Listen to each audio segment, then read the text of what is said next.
Let's take a closer look at our treble crocheted piece of fabric.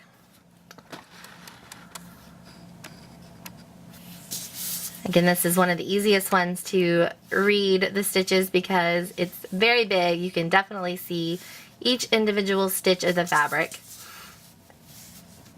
You can also see kind of how the stitches lean to one side or another once you get to stitching something this big. That's just the way the fabric goes.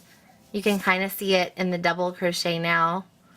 Just kind of goes back and forth, and that's because the stitches kind of go, see how the hole at the top that we're stitching into is at the side of the stitch? So when you turn it over, you're on a different side of the stitch. So you're coming from this side, you're stitching into this hole for the same stitch, so it's kind of going to go the other way. So that's kind of why it kind of looks like a little zigzag. We know that this is the front side because the V's are facing us. It has the legs just like the other stitches that we talked about.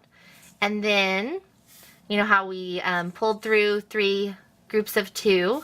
So you can kind of see that here. There's the first one, the second one, and the third one.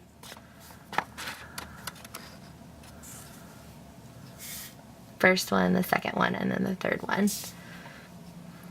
And that makes it easy to remember.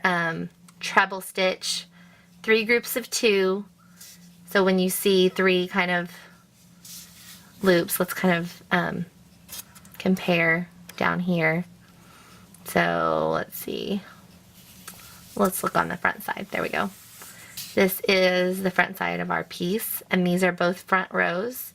So the double crochet, the 2 wraps, and then the treble crochet, the 3.